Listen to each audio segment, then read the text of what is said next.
साहित्य लहर में आपका स्वागत है।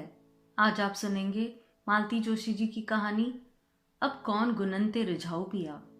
आइए कहानी सुनते हैं। अबे गधे की औलाद, तेरे दिमाग में भूसा भरा है कि गोबर? इतना सा सवाल नहीं आया। क्लास में क्या सोता रहता है? और तू रे ढक्कन के, तेरी आंखें है कि बटन? इससे आगे आभा से सुना नहीं गया। उसने गैस बंद की और हाथ में करछुल लिए ही बाहर आ गई। उसकी चूड़ियों की खनक ने उसके आगमन की सूचना दे ही दी। आलोक ने किताब से नजर हटाए बिना ही कह दिया, आ गई आप। अब तो हो गई इनकी पढ़ाई। पढ़ाई चलने दीजिए, मैं तो बस यह कहने आई थी कि गाली जरा सोच समझ कर दिया कीजिए। अपने ही बच्चे को गधे की औलाद कह रहे हैं। एक क्षण को आलोक सकपका गया, पर तुरंत ही संभलते हुए उसने कहा, क्या गलत कहा मैंने? गधा ही तो हूं मैं, विशुद्ध गधा। इसलिए तो अपनी छुट्टी का कचरा करके इन बजरबट्टुओं के साथ सिर खपा रहा हूं। बच्चे भी तो अपनी छुट्टी सैक्रिफाइस कर रहे हैं। वे भी तो इतवार को थोड़ा रिलैक्स होना चाहते हैं, दोस्तों के साथ खेलना चाहते हैं, टीवी देखना चाहते हैं। पर मैंने ही उनसे कहा कि बेटा, पापा को संडे के सिवा टाइम नहीं मिलता है और यह गणित और साइंस मेरे बस का नहीं है। बेचारे मन मारकर पढ़ने बैठते हैं, पर इतनी डांट डपट होती है कि बेचारे रटा रटाया भूल जाते हैं। उनका आत्मविश्वास ही खत्म होता जा रहा है। इससे तो अच्छा था ट्यूशन ही लगवा लेते। ट्यूशन हम अफोर्ड नहीं कर सकते, जानती हो। इसलिए बार बार कोच कर मुझे एहसास दिलाती रहती हो। आप भी तो अपना फ्रस्ट्रेशन बच्चों पर उतार रहे हैं। पढ़ाई के नाम पर पूरा घर को जैसे यातना शिविर बना दिया है। मैं बच्चों पर अपना फ्रस्ट्रेशन उतार रहा हूं? ये इतनी बड़ी बात कैसे कह दी तुमने? किस आधार पर कही है? बच्चों को अब इस जुगलबंदी की आदत सी पड़ गई है। वे थोड़ी देर तो सहमे से बैठे रहते हैं और फिर चुपचाप खिसक जाते हैं। मम्मी पापा को पता ही नहीं चलता। वे जानते हैं कि अब इसके बाद पढ़ाई नहीं होगी। वे हफ्ते भर के लिए फुर्सत पा जाते हैं।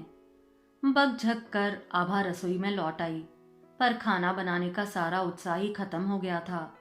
रोज सुबह हबड़ दबड़ में कुछ भी बनाकर चली जाती है।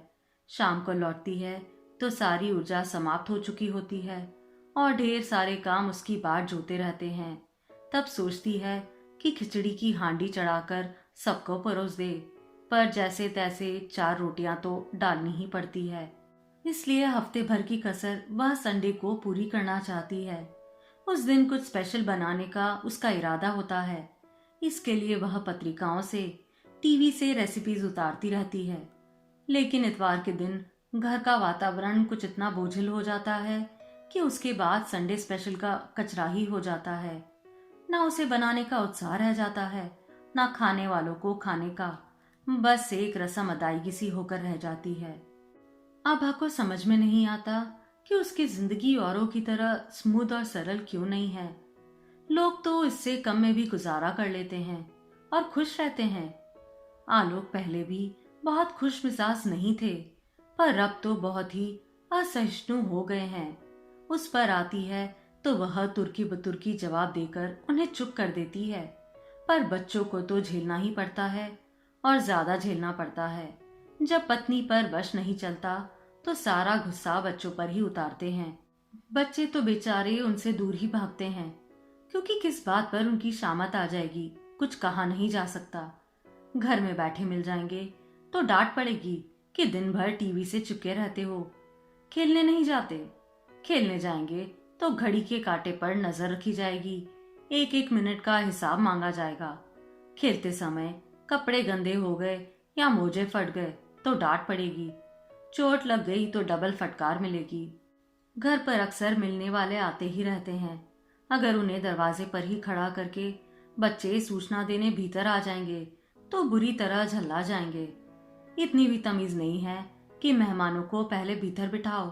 वे भी सोचते ही होंगे कि अच्छे शरीफ लोग हैं, बच्चों को सामान्य शिष्टाचार भी नहीं सिखाए। एक बार छोटा इसलिए पिट गया कि उसने आगंतुक को ड्राइंग रूम में बिठा दिया। बेवकूफ, वह प्यून था ऑफिस का। वे बाद में गरजे थे। अब यह क्या किसी के चेहरे पर लिखा होता है कि वह कौन है? आने वाले को खुद अपनी औकात समझनी चाहिए। बच्चों ने पापा से तो कोई भी चीज मांगना कब से छोड़ ही दिया है। मम्मी से ही फरमाइश करते रहते हैं। आभा को भी कभी कभी लाड़ आ जाता है, पर उस पर भी घर में महाभारत हो जाती है। सारा आनंद ही समाप्त हो जाता है। खिलौने वेस्ट ऑफ मनी है, कहानी की किताबें वेस्ट ऑफ टाइम है, टॉफी दांत खराब करती है, पिज्जा बर्गर जंक फूड है, इससे पेट खराब होता है, आइसक्रीम गला खराब करते हैं, कोको कोला या थम्स अप एसिड से भी खतरनाक है, रामदेव बाबा का प्रवचन सुनो, टीवी से आंखें खराब होती है, यह तो सत्य है। यानी कि बच्चों को जो जो अच्छा लगता है सब निषिद्ध श्रेणी में आता है। कभी कभी परेशान हो उठती है आभा, क्या करे इस आदमी का, बच्चों से भी गया गुजरा हो गया है। कभी कभी लगता है किसी मनोचिकित्सक के पास ले जाए, पर कोई बच्चे तो है नहीं कि गोद में उठाकर ले जाएगी। प्रस्ताव सुनते ही ऐसे फट पड़ेंगे कि संभालना मुश्किल हो जाएगा। और फिर एक दिन तपती धूप में ठंडी ब्यार सी वह खबर आई। वह स्कूल में ही थी कि आलोक का फोन आया।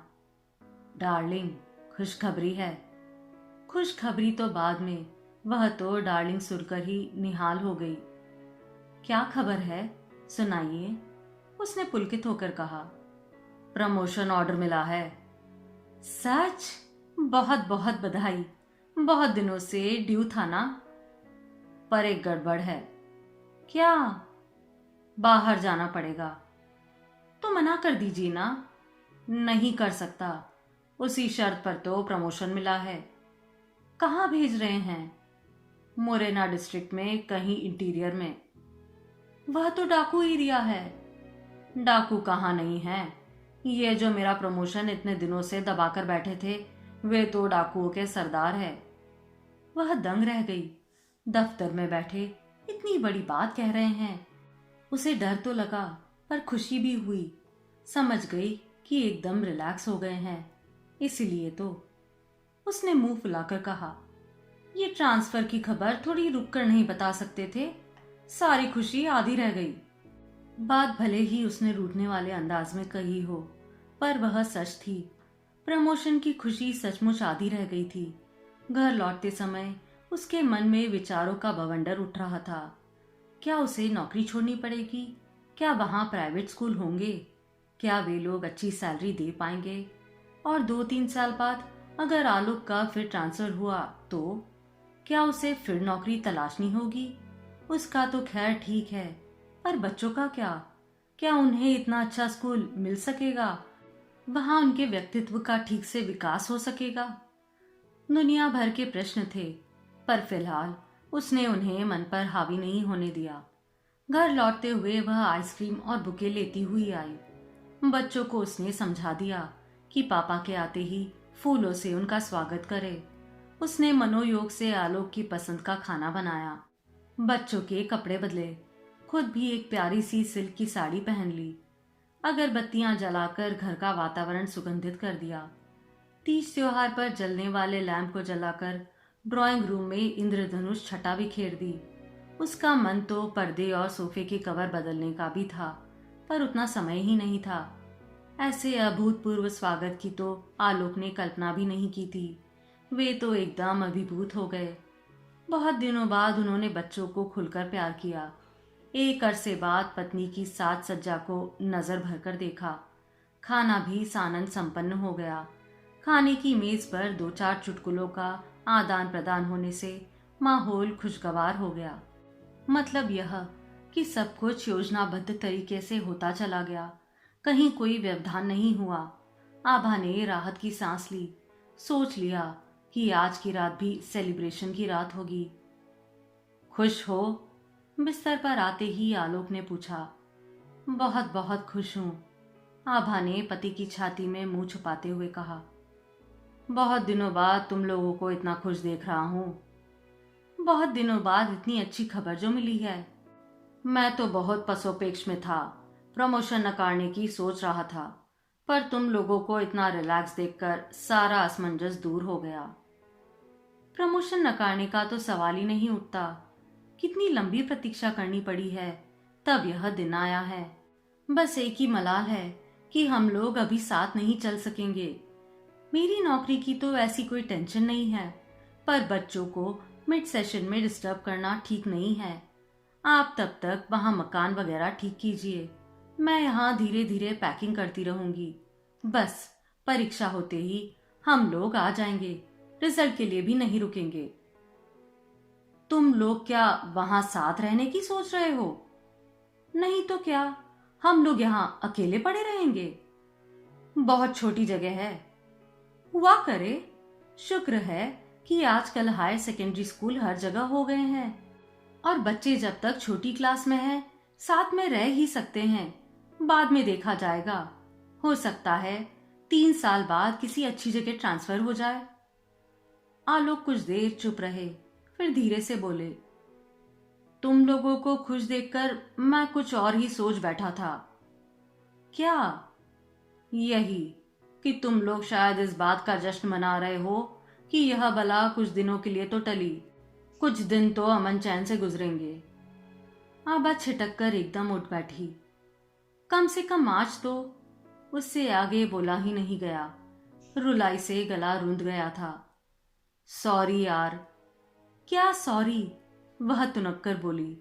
आप ऐसा सोच भी कैसे सकते हैं? इतने सालों में मुझे इतना ही जान पाए हैं। पता है दिन भर मैं कितनी बेचैन रही हूँ। ट्रांसफर की बात सुनकर प्रमोशन की खुशी आधी हो गई थी, सामने समस्याओं का पहाड़ खड़ा हो गया था।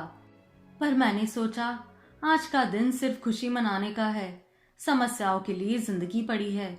चिंताओं से तो बाद में भी निपटा जा सकता है, इसलिए मैंने अभी बच्चों को भी कुछ नहीं बताया है। जब मैं खुद इतनी डिस्टर्ब हो गई हूँ, वे तो बेचारे छोटे हैं, पापा के बिना घर की तो वे कल्पना भी नहीं कर सकते। आज का दिन मैंने खुशियों के नाम कर दिया था, पर आपने सब पर पानी फेर दिया। आभा फिर सुबकने लगी थी। सॉरी कह तो दिया यार, अब कितनी बार माफी मांगनी पड़ेगी? कहते हुए आलोक ने बत्ती बुझा दी और उसे अपने पास खींच लिया। रोमांस जो था वह तो हवा हो चुका था, अब तो सिर्फ फॉर्मेलिटी बाकी थी। आप सुन रहे थे मालती जोशी जी की कहानी अब कौन गुननते रिझाऊ पिया।